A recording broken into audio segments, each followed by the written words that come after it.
Have you ever been excited to dive into motion capture, only to find out your data looks like this? Don't worry, it happens to the best of us. In this episode, we are tackling the biggest challenges in MoCap and showing you how to turn those hiccups into smooth animations with the help of the right tools and workflows. All right, welcome to episode number 2. Glad to see you here. In this episode, we're going to talk a lot about challenges and solutions for motion capture. I have my notepad here, and also I have some notes in my screen, so I hope you don't mind me looking at the screen as I'm explaining. Now, what are some of the challenges and solutions for motion capture that you can take on as an animator? This is what we're going to cover in episode number 2. Now, the very first thing that you have to think about when you get motion capture is that you most likely are used to animation as a hand key animator. And this is crucial for you to know because when you actually deal with hand key animations, things are very simple. So we are here in Maya, and you can see here that we have our Nubian character here. This Nubian character is something that you can get from my course that is called Motion Capture for Games, where I go much more in depth in a lot of this stuff that we're talking about here in this mini course. But this is basically what you get when you have brand new animation and you are a hand key animator. You have nothing in your timeline, your character is not moving, and it's up to you to infuse this character with character, with soul, with personality. Now, what you do normally is basically you select the whole character or you select a few controllers and you press S. The way you actually do it is if you have Auto key on, which is this button here, you go ahead and start moving a controller after you set a first key, and then if you have Auto key, you will actually realize that these things actually get auto keyed automatically as you move them, which is actually really, really useful. But what I wanted to say with this is that your timeline normally is incredibly clean. And if it's dirty, it's because you added too many keys, but you are the one responsible for adding either too many keys or not a lot of keys, and basically getting your timeline to be clear and clean. Now, for motion capture, I'm going to load up here a raw file. You'll realize that when you actually load up your motion capture, I'm just going to go ahead and reference my character because that's a really good thing to do. You realize here, if I go to frame 0, as soon as you press any controller really, you'll realize that your timeline is full of keys. And this is mainly because motion capture happens, the animation of motion capture happens in ones.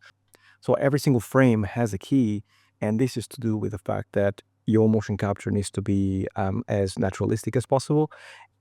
And it normally happens at 24 frames or 30 frames or 60 frames, depending on what the MoCap studio was basically told to capture the motion capture in, right?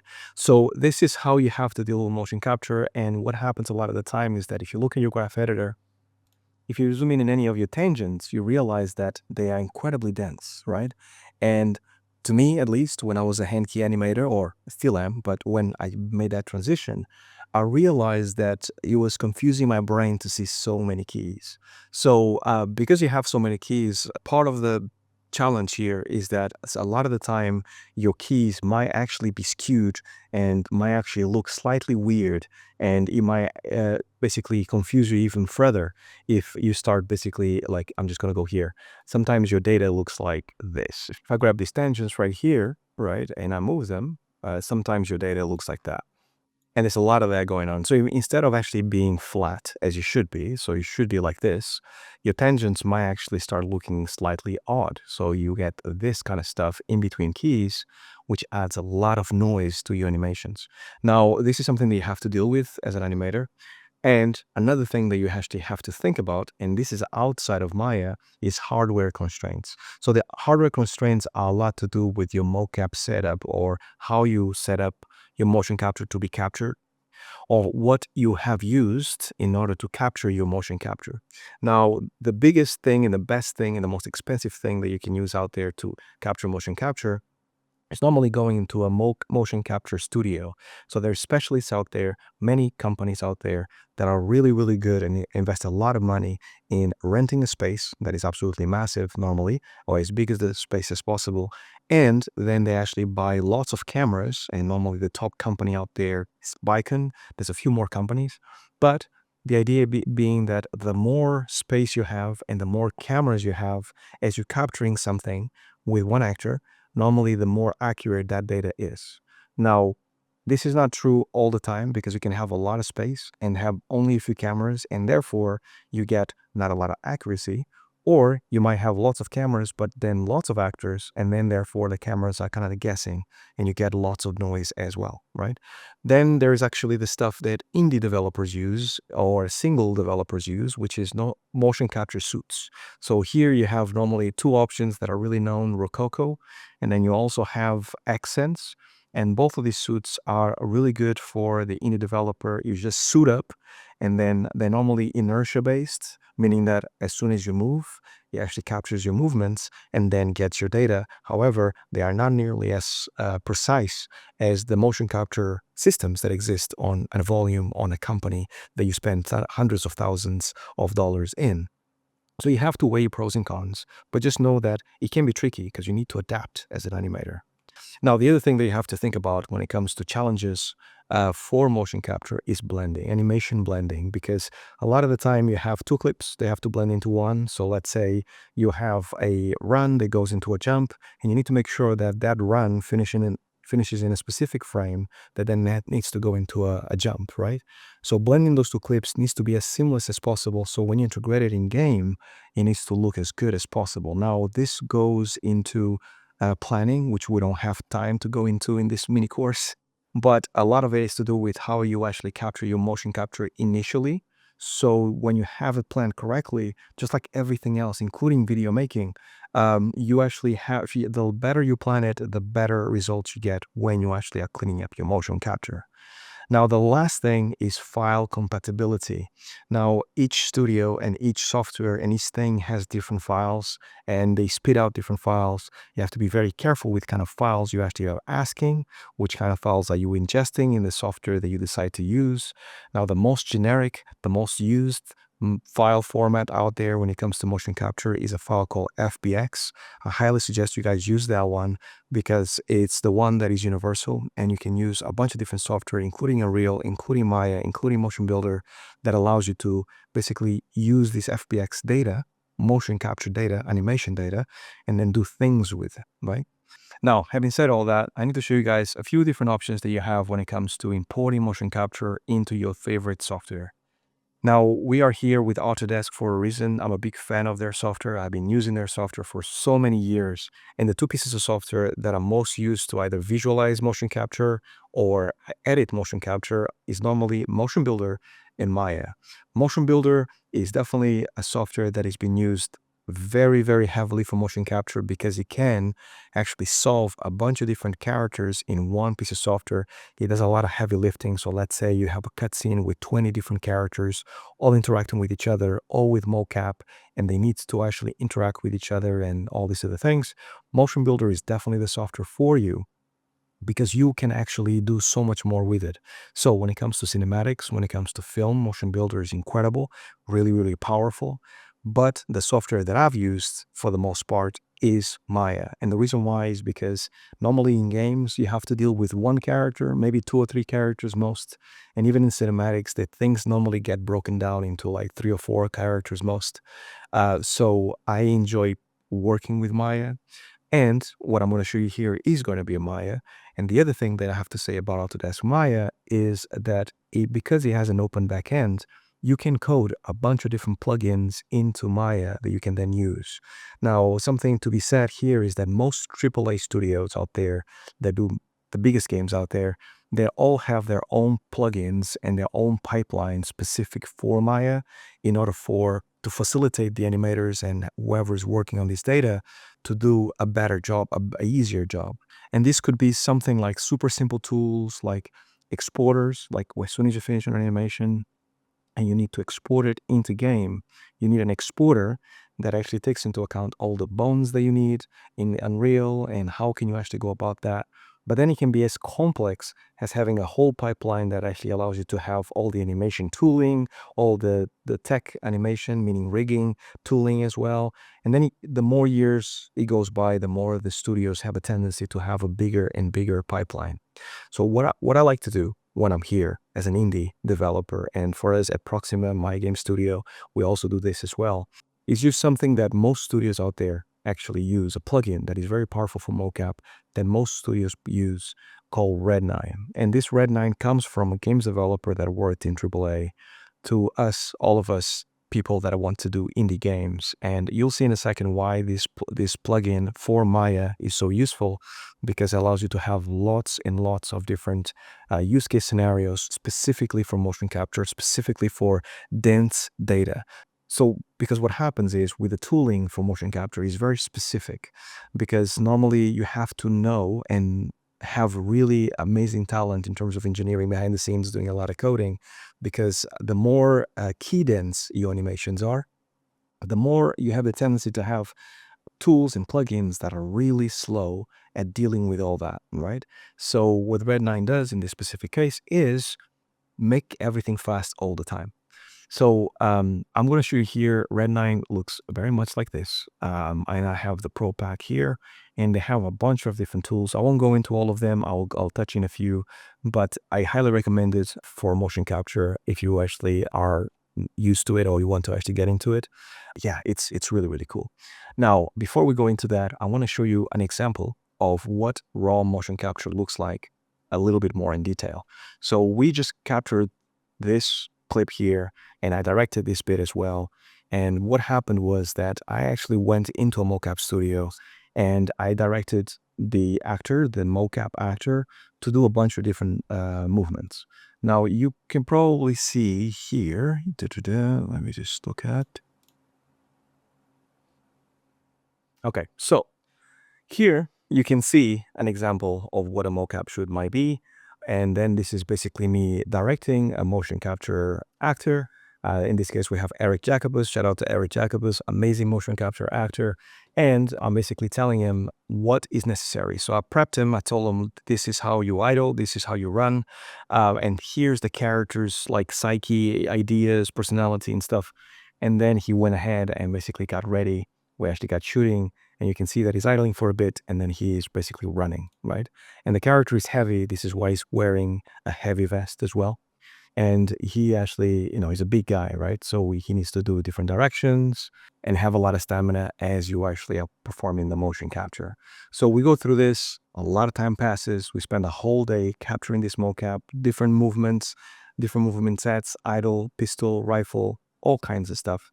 The data comes back as a FBX file. The way you actually import motion capture in Maya can be one or two ways.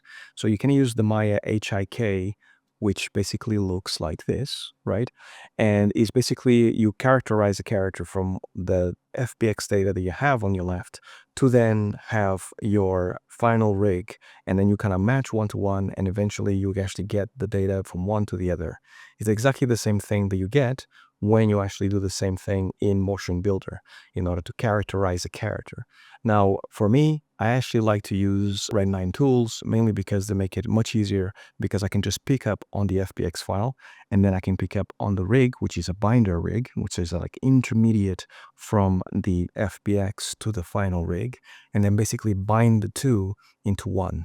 And the way you do it normally is go into here, you go into the Pro to Bind tool here, and this is a Pro version.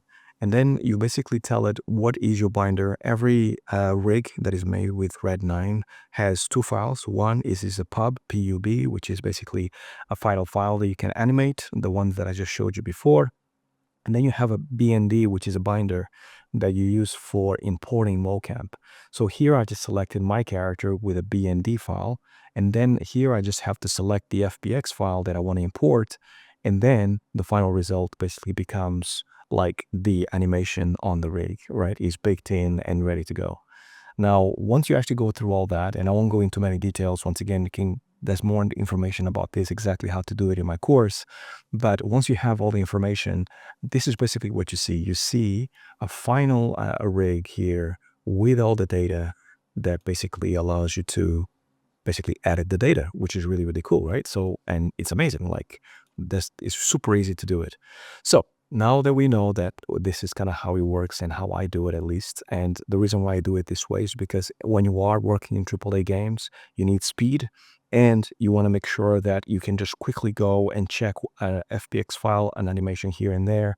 And sometimes you don't have the time to actually either like open a bunch of different files. Sometimes you just want to, maybe you have 10 FBX files and you actually want to batch through them incredibly quickly and have all the animations to be on the rig, on the final rig, but you don't have to go through every single one. So another thing that I use as well is this thing called Browser that allows me to go through a bunch of different files. So here I'm going to go into, let me just go up and super alloy, and I'm going to my FDX folder. You see all these files. So the same exact thing that I just did, I can actually do it in batch. So I can just select a bunch of them, right click, and then protobine with an embedding. And exactly the settings that I had previously end up here and basically batches through them, exports them all in the exactly same folder. And then you end up with a MA file that you can open without having to import your motion capture, which is really, really useful. So now that I have this one file here, now you get to see how it looks. So first thing, the actor didn't do this. This is basically something, a T-pose that you may or may not need in the beginning of your animations, so you can basically start working on your animations. So this is one frame, and then the second frame, the data is there. Then you realize that your character is off to one side, away from the center of the scene, and you basically have the character walking around. Now you can see from, if I go to the front and zoom out, you can see that the feet are kind of weird, right? The fingers have no animation, and everything is kind of skewed. He's moving to one side. He's not moving in a straight line. Now, those things are normal because most actors, as much as you say, walk in a straight line, we are just humans, and it's impossible for any one person to walk in a completely straight line. But in games, we need straight lines. So it's up to us as an animator to then work on that and basically remove all the quirks. The data here is pretty clean. As you can see, like there's not a lot of dirt to it. There's not a lot of like jittering or weird data, noisy data, as I mentioned before. But we still need to work on what we need to do. Now, keep in mind that there's a lot of data here. So the first thing that you need to do is normally look at what exactly you need for your animations. Because what happens on the day of the shoot is that you will capture more than you need. And then when you actually go into your Maya, into your game, you as an animator, almost like a photographer looking through the slides, through the photos that you took, you need to select the things, the best takes that you want to add to your game, right? So maybe he actually walked twice, and out of the 2 times or 3 times that he walked, which one is the best and which one is the most straight and which one has the most personality that actually matches the character. So you have to do a little bit of animation, editing, directing work as you're doing it. So I'm going to go ahead and actually show you guys how I went about cleaning this with a little bit more detail in just a second. Okay, so here's how we actually clean up the raw data that we just showed to become a little bit more polished than before. So the first thing that I'm doing here is very much looking at the raw MoCap and deciding where should I actually start and stop my MoCap. Because I know that there's a big idle in the beginning, the character's not doing very much. And then there's like a walk, and then there's another walk, and then there's another idle. So what's the start? What's the end? What do I really want to clean up? So after much back and forth, I realized that, 370 or so to 700 might be best. So the next thing that I need to do now is very much select these controllers with red 9 and then basically change the spacing of those controllers. The reason why I changed it to hips is mainly so I can grab the hips controller and then basically grab that hip controller and move the character around, as you can see here. And that is way easier for me to get the characters to go back to 0, because one thing for sure is that on games, all of the animation needs to start from 0 so I can blend them correctly from one to the other. So this is what I'm doing here. I'm also going to go ahead and grab my graph editor. I know I have data that is going to be before and after. And even though I'm using a fast PC, I have a 4090 and stuff, but I want to make sure that you guys see this, because if you have a slower PC and you have this amount of data, you'll realize quickly that your PC will probably slow down massively. And it's to do with the amount of keys that exist in the animation. And if you don't need them and you realize that this is what you need to actually animate, meaning that the loop is the stuff that you need to animate, then you might as well just delete it and then make sure that you have a brand new file that you can use, right? So that's basically what I'm doing here. Now that I have my data cleaned up and ready to go, and I know that I have my frames, I could have just select the whole time and put it back to 0 if I wanted to, but I didn't do it in this case because it's only for myself. But it's a good habit for you to reset everything to 0. Now that I actually have everything going, I'm selecting my hips, as I mentioned previously, and making sure that my character is as much as possible dead on that, like, middle of it. Now, the middle of the gizmo is not necessarily the middle of the character. Normally you have to look at where the feet are positioned and where the middle of the character is. So I'm basically trying to figure that out. And I'm trying to figure out if I can move it now, if I should move it later. There's lots of choices, lots of different, things that I need to figure out in order to find out. And the reason why is so we can make my life a little easier later on as I'm cleaning it up. The whole idea here, as I'm looking at this data as a gameplay animator, is I need to make sure that my life is as easy as possible cleaning this up.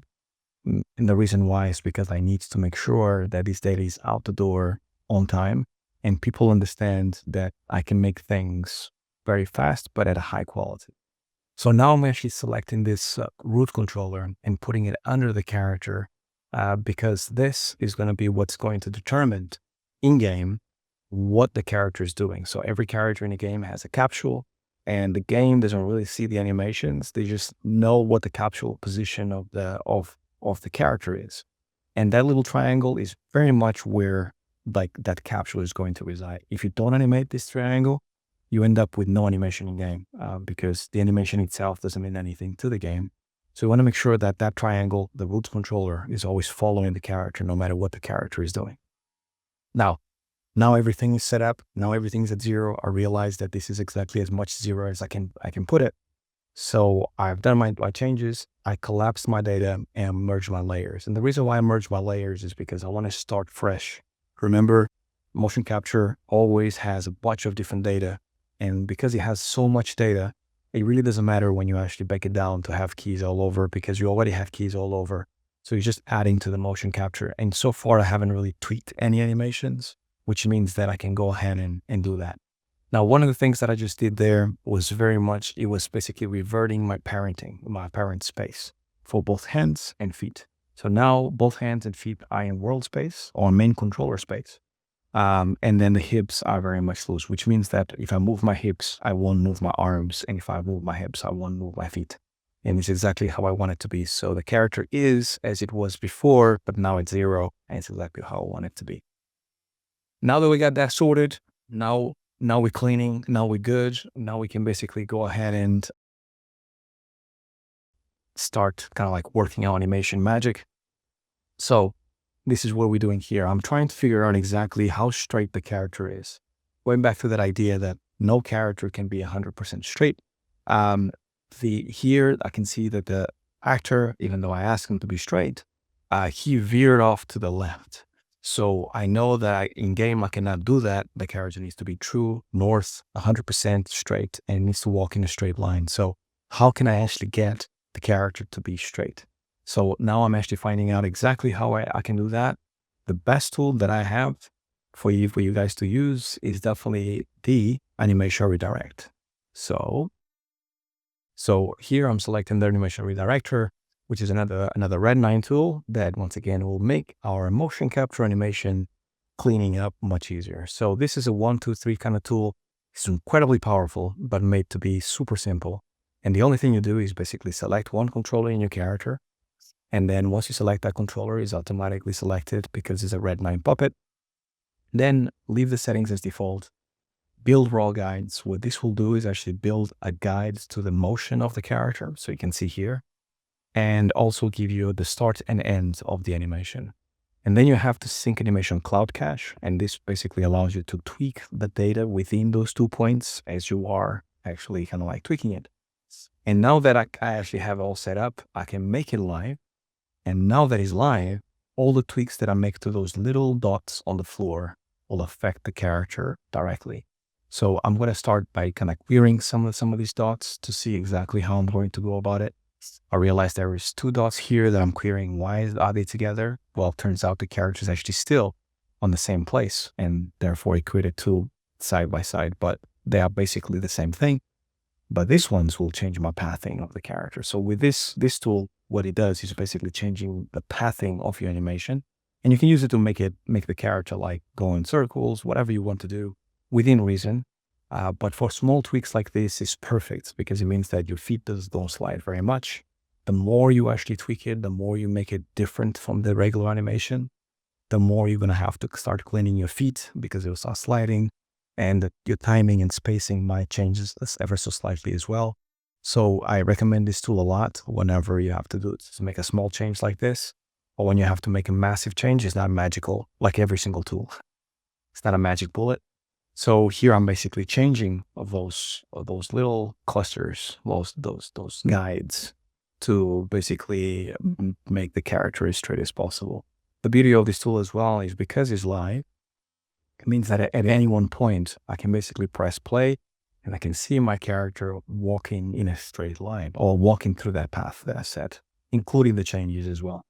So I'm basically eyeballing it. And the reason why I'm eyeballing it and I'm making it super perfect is because, as you saw in the original path, the character was not 100% straight. Nobody walks in 100% straight line, but as long as it's like 90% there, that is normally good enough for a game. And normally a reel is very good at blending things. And if you have a really good tech animator, they'll be able to compensate for the slight discrepancies in time.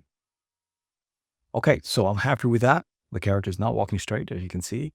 And then I'm going to make sure that I save my file just to make sure that if anything goes wrong, things are good. This is really important here because when you hit apply, a bunch of stuff happens behind the scene, which is witchcraft for me, but it's all the hard work of the Red 9 wizards. So when you press apply, it will start applying it. And going back to that idea of dealing with heavy raw data, if this was any other tool, normally it takes way longer. So now that I'm happy with and the data is correct, I can delete my guides. And when I delete my guides, I just see my raw data as it was before. But now the difference is that the character is clean and going in a straight line. So now I just have to focus on the character itself. So what do I have to change in order to get this character to look better?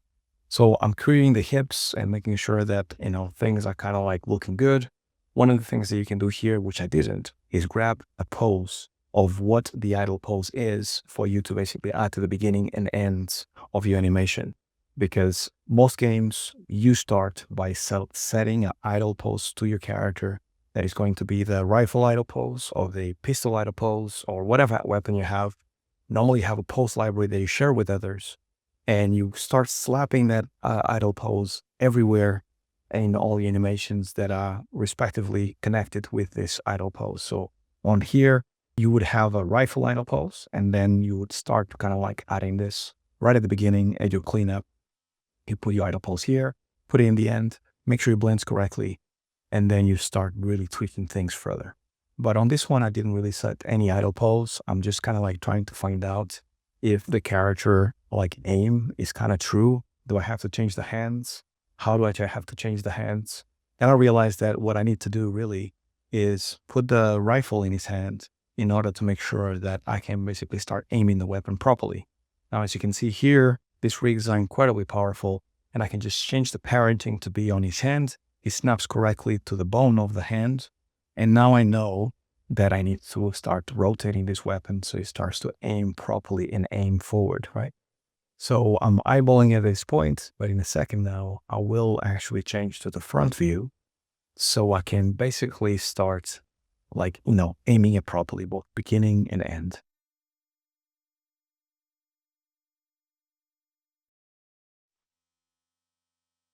Okay, so I'm going to my front view to make sure that that weapon is properly aiming forward. You want to make it as true as possible to the front view, because on this front view, you can basically be in one view and see the animation play back and forth. So I know that the ending is kind of off, but I'm also thinking here that my hips and my upper body are different, both in beginning and end. And this is the beauty of getting an idle pose, because it means that both poses are correct. But I know that I have to change my hips and my upper body at some point, but I'm not leaving it for now just yet. I want to make sure that I deal with the weapon first to get it roughly in place. And then here I'm just starting to query about that upper body, right? What do I want to turn? Do I want to rotate my hips and get it to match the ending? Do I want to get the ending matching the beginning? So those are the questions that are in my mind as I go through these. So the more I query it, the more I realize that I want the beginning to look like the end. So what I'm doing is basically middle mouse click going to the end, middle mouse click to the beginning, and just keying my rotations of my hips. And as soon as I did that, you can see that it's close enough that you can basically see that it's connected, right? If I had that idle pose, it would be even easier. And you can basically do all of the stuff that I'm doing right now and add the idle pose towards the end, because the shifts are going to be smaller. So you're going to be able to have a much cleaner animation in the end. I bounce. Sometimes I added the idle pose right at the beginning, but sometimes I add it right at the end. I do all of this stuff that I'm doing right now. And as soon as I know I have an animation that is solid and is working well, and the character is working really, really well, then I go ahead and paste the idle pose, and then I'll do further tweaking to make sure that the beginning and ends are once again like looping correctly. Cool. So now that I actually have my rotations correct, I'm going to go back to my front view and make sure that that weapon is kind of aiming correct all the time. I can see that the weapon at some points in the timeline is actually not aiming forward. So I'm going to go through my timeline and just get that weapon to aim forward. I'm always working on this animation layer, making sure that my keys affect the whole MoCap previously. And I'm doing slight tweaks here and there, but for the most part, you want to leave a little bit of that grittiness of the MoCap. You never want to over clean the MoCap, because some of that grittiness and imperfection makes the MoCap better. If you make it too smooth, you end up looking like odd, really odd. So you don't want to do that either. Okay, cool. So now I actually am happy with the image for the most part. I'm just double checking on the side view to make sure that the weapon doesn't aim down. Feels relatively aiming up. Once again, not flat, not 100% flat. Nobody aims a weapon 100% flat all the time. And now that I have that, I'm good with it. So I'm going to start like looking at a few other things. Here I'm querying about the head. Do I want to rotate the head? Do I not? I'm kind of happy with it. So I'm going to go with it, right? And then a little bit further down, I'm going to realize that now that I know that the head is good, I'm going to take care of this left hand. I know I want the hand to actually be holding that weapon. I know the weapon, being the master, is correct. So I just want the weapon to sit in a place, stay in that place, and follow the weapon all the way through. And because of that, there's a little tool that you can use on the Red 9 that is called a track and stabilize, that you'll see here in a second. And what this does is basically picks up on two controllers, in this case, the weapon being the master and the wrist being the child. And it basically gets this child to follow the parent at all times. So what you see here is that now that hand is going nowhere except for the place that I put it on, or put it in exactly in the beginning, and including the shakes, including all the subtleties, all of that is coming through. So I'm happy with it. So I'm just going to leave it there. Really, really cool. Now that I know I got it, I'm going to have to deal with a few other things. Now, the feet have been bothering me. I know from the very beginning when I saw the MoCap that I needed to take care of these feet. As you can see, they are wobbling around a little bit. They're not completely flat on the surface. And this is something that happens a lot with MoCap. Once again, going back to that idea of noise, the cleaner the MoCap, the less of this you get. And the dirtier the MoCap, the more of this you get. As I mentioned in the beginning, this MoCap is actually fairly clean, which means that we got very little. And we just have to tweak it ever so slightly, as you can see here, in order to get that foot planted on the floor. Now, you will definitely want to make sure that foot is planted as much as possible all the time. There's no angles or anything like that. And if the angles happen, it's because of the natural movement of the foot. So this is what I'm doing here. I'm making sure that those feet, I'm not changing the angles very much. I'm just changing that rotation and that planting feeling that the character should have as you go through. And then once again, here I'm using the track and stabilize, but in this case, I'm actually unticking the time range because you can basically click that button, process forward as much as you want to get that place, that controller to be pinned down to the previous frame. So as long as you're clicking the button, you're always getting the previous frame. So this basically means that the foot is in the same place. Now I'm going to the next foot and I'm doing the same exact thing. I'm pinning it down, make sure that it's like flat, pinned down, and then, all that stuff. So I'm just going through the whole animation here and making sure that those feet are actually as good as possible. I didn't do them all. I didn't do it towards like all of them because it would have been quite a few steps. But hopefully I did a few, and hopefully it will give you an idea of what I'm going for. You just have to repeat the same process. And then the last step was to take care of these fingers, right? So fingers are tricky. I highly select you create a selection set for your fingers. I didn't do it here, but create a selection set, or use your pose manager. There's different pose libraries, and basically have your fingers controls on that pose library, so you can then paste different poses as you animate, because you're going to have different poses. If you have more than one animation with a rifle, you are going to have a specific a rifle pose for your hands.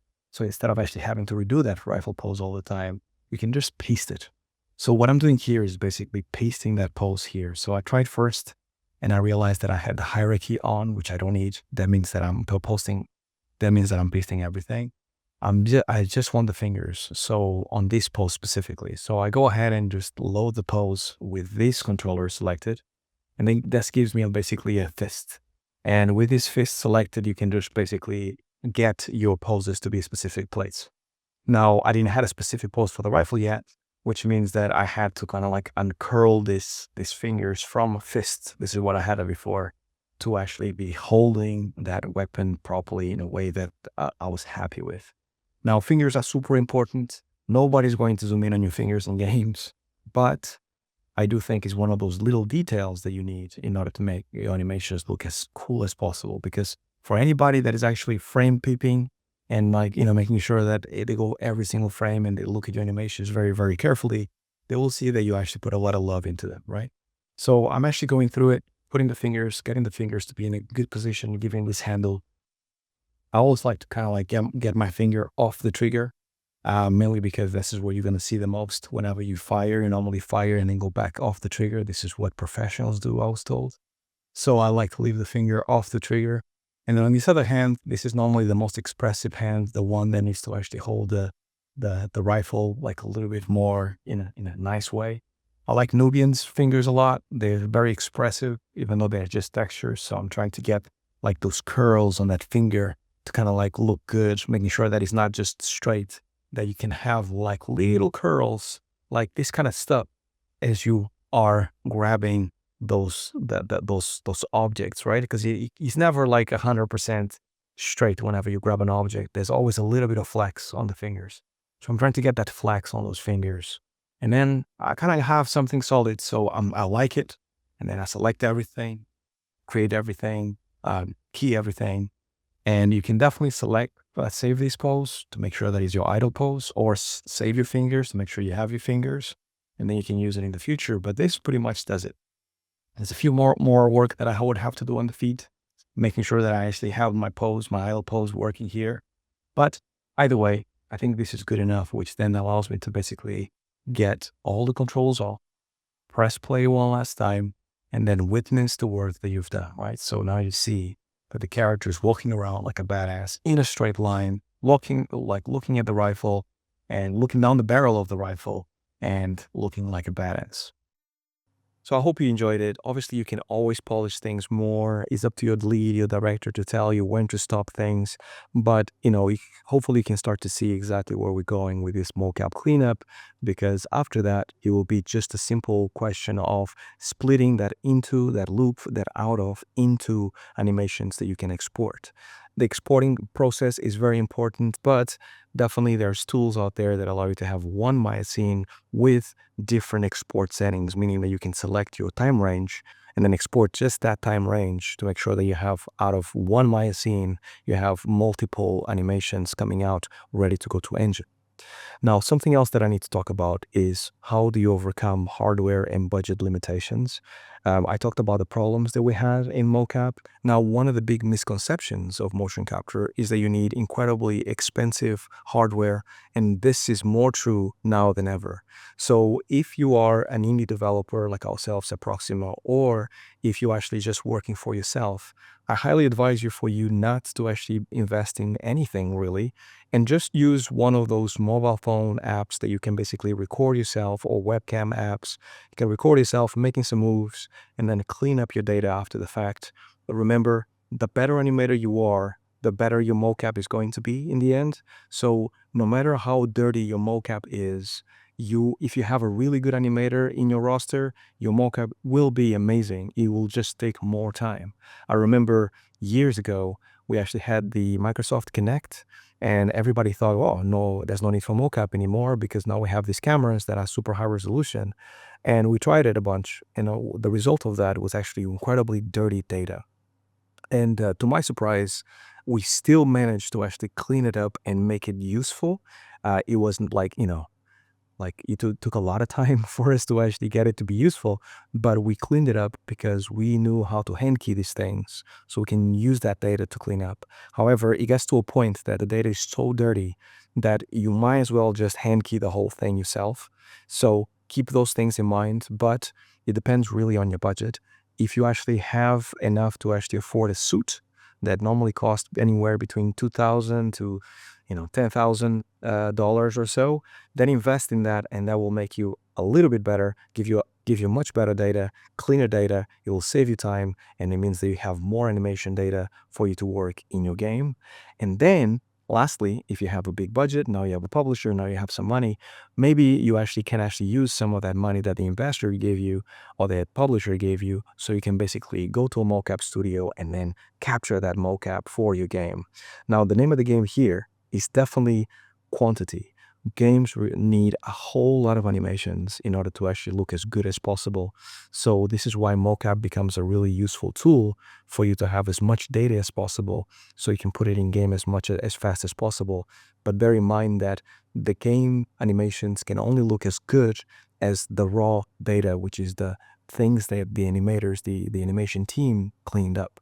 Another piece of information that is really important for you to overcome these problems is investing in a piece of software that is going to last you years. You have to invest a little bit of money, but you know that you can build upon it, because the software that you use for your animations is going to be basically the linchpin of how easy or how hard your production is going to be.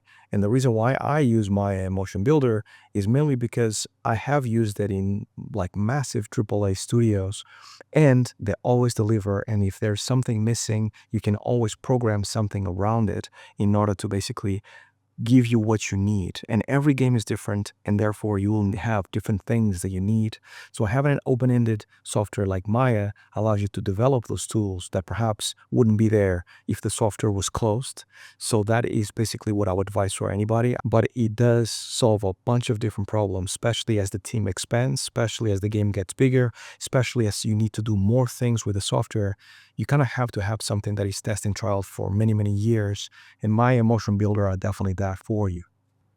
Now, like something that also is important, and I'm talking here specifically about Maya, is how it integrates to a bunch of different tooling. Because here's what happens in reality on a scenario where you need to go into a studio to capture mocap.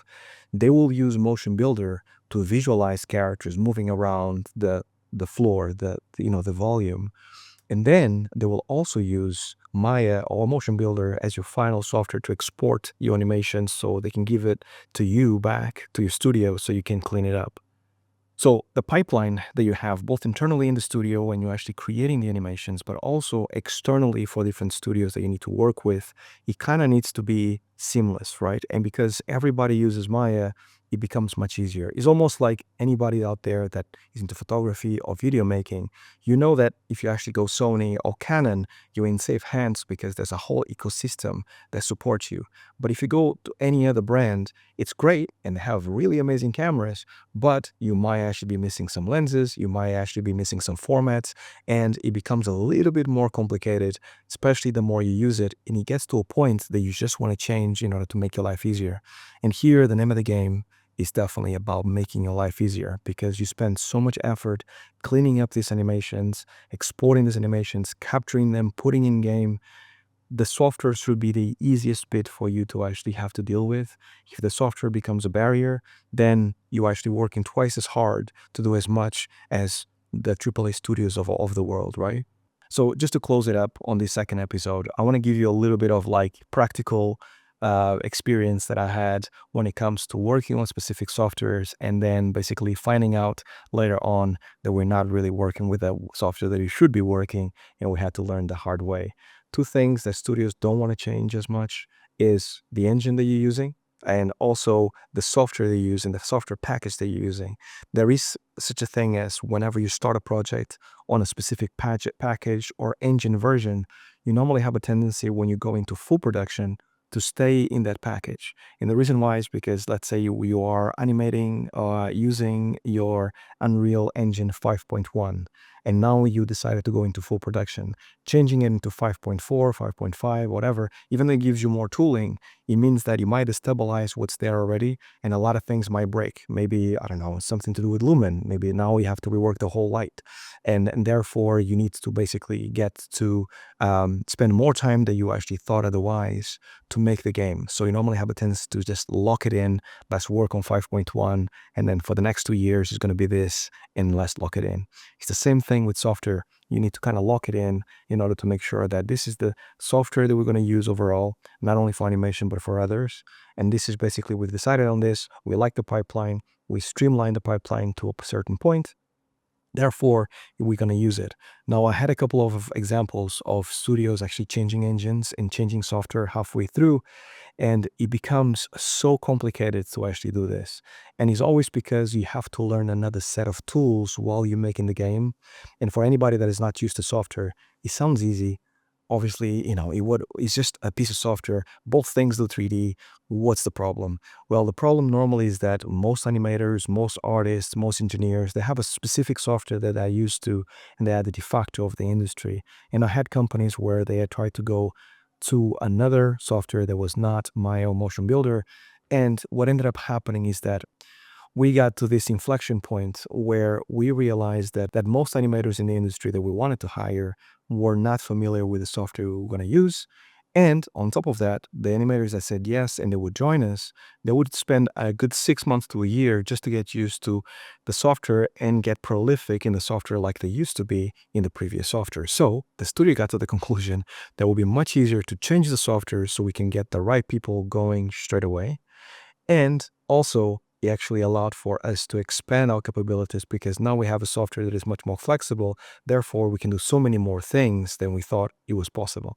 So you can start to see the problems and the solutions kind of coming together. The animation industry is definitely a young industry, so we're all learning, and there's always space for other things to take on others. But as of now, I do think that motion capture and Maya or Motion Builder are normally like the best match in the business. So I highly recommend you guys give it a try. And I hope you enjoyed it. So let's move on to episode number 3.